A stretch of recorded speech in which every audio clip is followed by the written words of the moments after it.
Time to get back on the road. For the 20th turnover of the night, Ron Boone starts the show without a headset. The Jazz lose to the Warriors 140 to 124. We're talking about it next on POSTCAST. Well, Ron Boone, you said time to get back on the road. It actually looked like the Jazz looked that way a little bit, like they'd just been home and the home cooking was too good for a little while. They were a little sluggish. So we've been home too long. What's going on? They looked a little sluggish at times tonight on the, I don't know if it was the back end of back-to-back, homestand, whatever it was, but I thought Andrew Warren joined us at halftime, Jazz assistant coach, and just said, we just got to have a little bit more energy and pace with our offense and the way we were playing. And there were just these weird moments. Like there was a moment where somebody threw an inbound pass to Clayton that had just nothing on it, and Hield almost stole it, and then Clayton came up and just threw like this lazy right-handed pass that like barely got to got picked up. Yeah, it was just like, oh my gosh, what is going on here? So there did seem to be like there's some good moments tonight, but I do think there was just like the Warriors on the back end, veteran, end of a road trip, needed to get the 500 on this trip, had been in Minnesota doing all after the murder in Minneapolis and the weather and all the tumultuousness there. And so they came out kind of laser focused on the task at hand. Their veterans can do that. Jazz seem to be otherwise tonight. Yeah, just a team, I think, that can just destroy another team when they're hot, when they're shooting the basketball well, regardless of the size they have out there on the floor. I mean, they get beat by Minnesota, right? But still. They also didn't play anybody. Right. Steph, Draymond, Al Horford, DeAnthony Melton did not play that game. We'll see who they are without Jimmy Butler. Butler wasn't great this year. And he's gone for the year. And unless they could have Giannis by the end of the week for all we know. That seems to be the hot rumor in the league right now, is that the Warriors will unload the coffers of draft picks for Giannis Antetokounmpo and stay relevant. Who knows? So would that be rent a star? No, I mean, I think Giannis. I mean, I think if you get Giannis in the Bay Area, he probably wants to stay, right? I mean, that's a pretty special place to live, and I think it would elevate his stardom. I think it's Giannis, and then you're preserving Steph for a few more years. That way, I don't know whether you have to move Draymond to do it. Milwaukee will have no interest in winning another basketball game the rest of the year if they make that trade, so they don't care what they're getting back. So they may want Jimmy Butler's contract. So just think about this, since we're talking about this. Yeah. Giannis touches the basketball a lot. And he goes coast to coast a lot. Who has to alter their game the most, Steph or? I mean, this is a longer conversation, some of which I'm probably not totally comfortable having on air. Yeah. Giannis has never been let's just phrase it this way. I wasn't prepared for this. Giannis has never been a structure player. Good and point. Has never maybe even been always willing to have structure.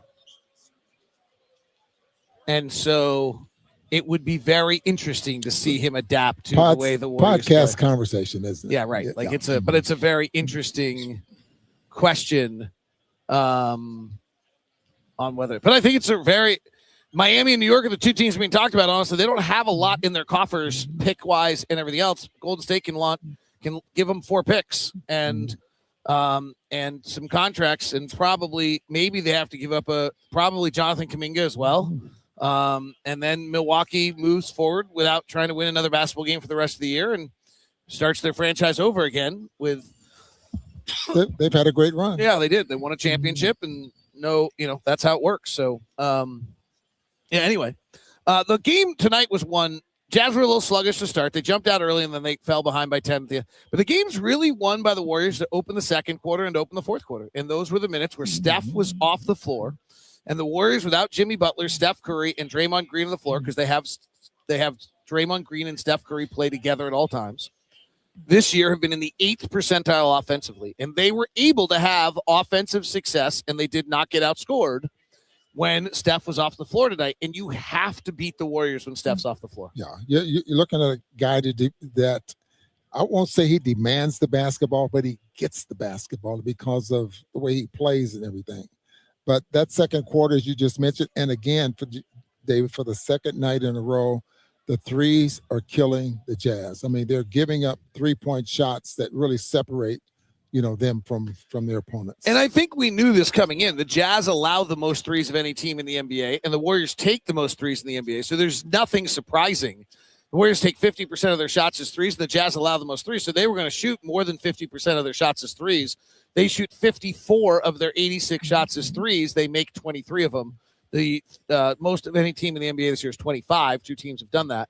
So, yeah, this was a prolific three-point shooting night. And I'm not surprised with the Golden State Warriors, but other teams that play with little bigger guys and because the Golden State Warriors get you scrambling defensively, and they move the basketball pretty well. They ended up tonight with 38 assists. The Jazz ended up with 38 assists as well. But there again, there's the 3-point field goals that are made, 9 more than what the Jazz were able to make themselves. We'll put a little focus on the Jazz and who played well, who didn't, who got some things going as we continue. Today's show is brought to you.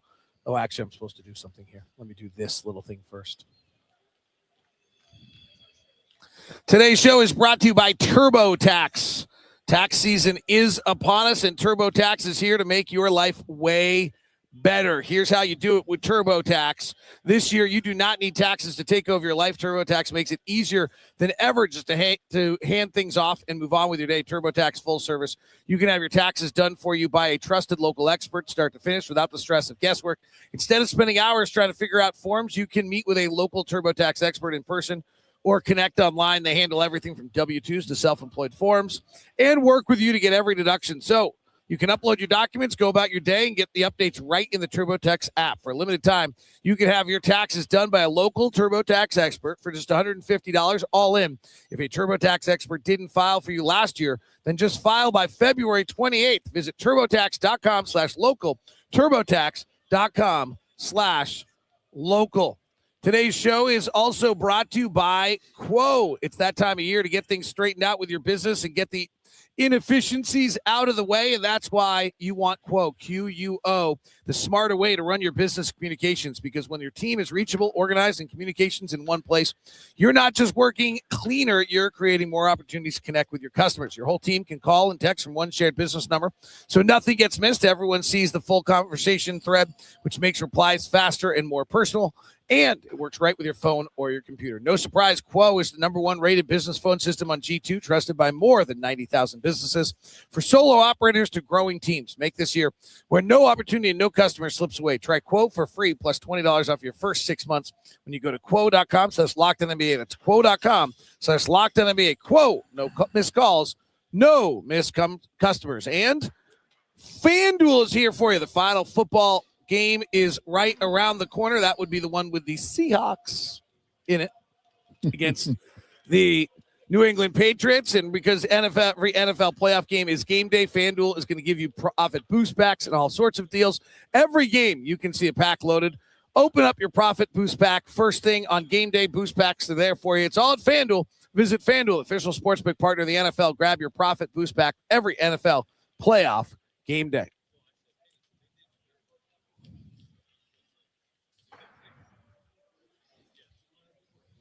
So let's look at the Jazz players tonight. Jazz, for the first time since the win against Cleveland on January 12th, had Jusuf Nurkic, Lauri Markkanen, and Keontae George back on the floor. And I would say the Warriors were very well prepared for the Jusuf Nurkic passing game tonight. Yeah, I think he got, 1 or 2 early in the ball game, and then all of a sudden they start getting their hands in the passing lanes.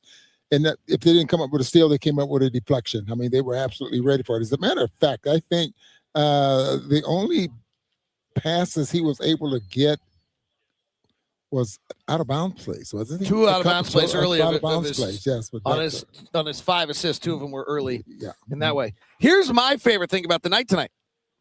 Tell me. Well, the other night, evidently a game of rebound after we left, but Ace Bailey, we had the first Freeman Williams night of the year. 20 points, no rebounds, no assists. Yes. Tonight, Ace Bailey had 7 rebounds and 4 assists and 2 steals and a block shot tonight. Love it. 34 minutes, 8 for 15 from the field, 3 for 7 from the 3-point line. Took 9 the other night, took 7 tonight. Yeah. He is learning, as Will Hardy said after the game, he is really learning how to get his shots, where to get his shots, and he looks very comfortable out there, and he's not forcing anything. He just looks smooth and simple. Yeah, he's really learning the game pretty fast, and they want him to. I mean, they're on the fast track of making him a player on this team that they can rely on. I'm just short of saying making him a star. I don't expect him to be a star as early as next year. I mean, I just expect him to be a valuable, good player that has the potential to be a star. I'm going to guess that he gets, I could be dead wrong on this, so this is a guess. I'm going to guess he gets 20 games this year where he's the go-to guy. Because of the lineups that put out on the floor? Yeah. Okay, that makes a big difference, yes. Yeah, I think there's going to be 20 games where maybe it's not that many. That's a lot. But there might be 20 games this year where final 10 games of the year, I'm 100% certain he'll be the go-to. He'll be the offense will run through Ace Bailey the final 10 games of the year. I'm pretty certain of that. At least that seems logical to me. And then I think it could be 10 of the final 30 game of the final games 30 to 10. I think it could be 10 of those too. That's where I came up with that number. Yeah. So 20 of the final 40 games of the year, which is kind of where we are. Well, we're probably past that right now. No, what are we at? We're at 40. Yeah. So somewhere, I think there's a chance at 20 games. They really turn it over to him and let him go to work. And he has some brutal nights. He has some good nights, and he just learns. Live with it. And what it's like to be the go-to guy, and what he does with it. And but I like, he looks just very comfortable out there. Also, if you look at the minutes played, I'll do this on the show tomorrow. If you look at the minutes played at Ace Bailey, it's really mirroring exactly what the Celtics did with Jason Tatum. Okay, 34 minutes tonight. Right, he's now up to 30 minutes tonight. It's actually a little bit of a month earlier. They waited till March and gave Jason Tatum went 22, 26, 29, 30, 34. We're up. We've done it a little earlier. Ace Bailey's playing those minutes a little earlier, right? Having a conversation with Thurl Baden, we were talking about the number of shots he's getting a game. I think as of now, leading into tonight's game, I think it was like 9 or 10 that he's getting. Expecting him to level out probably 14 a game going forward. And I think that would be a high. I really do. I think he's going to level out about 14 shots a game. You got Keontae's 16, Laurie, if they're all playing. I've got to clarify myself. If that starting lineup, that was like the side eye you were getting from me. I just told you I think there's 20 games where he's the go-to guy. He's getting 23 shots a night coming up here in a bunch of games, Ron Boone. He's getting a lot of shots. I didn't say 20. I said up to 14, and that's about 4 more shots than he had tonight. Memphis and Milwaukee are a problem, Ron. Oh, we still have fun. I really believe he can get those shots up, though. Yeah, no, I think he can shoot every time he wants to coming down the floor. And last year when he played with Joey from Staten Island, he did. He's 6'9" with a reach to the sky. He can shoot every time he wants. He's got great footwork, incredible athleticism. He might not make many of them, but he can shoot. We didn't say make. He's just going to shoot every time. And that's what he did at Rutgers. And I don't think they're worried about his offense. No, I don't think. And I think, there was a great moment tonight's game where you commented about Ace Bailey's defense, and I actually kind of forgot to do play-by-play on the next play because I watched Ace Bailey, and he made 3 defensive plays on one play. Like he was the fire guy, cut the guy off, and he cut him off high. Too often our fire guy comes in low. He cut him off high. Pass went to the corner. He rotated again and then rotated again. I don't know when that was, but I'd love to find that because I don't remember how that play ended. So there's 0 chance I'm ever going to find that play, but I thought that was a great play. All right, Ron Boone, who are your other than us? Do we get stars again tonight, or it was not that? I think we can give out 2 or 3 stars to ourselves tonight, or no, not we don't. You getting greedy, David? You getting greedy. We deserved them last night. We don't really deserve them tonight. Back to back wasn't that big a deal. Okay, all right, we don't deserve them tonight. I would look at about the first half by the Golden State Warriors. There was not a minus. Even now, at the end of the ball game, look, there's no. Oh, that's the fourth quarter. No, there's some minuses.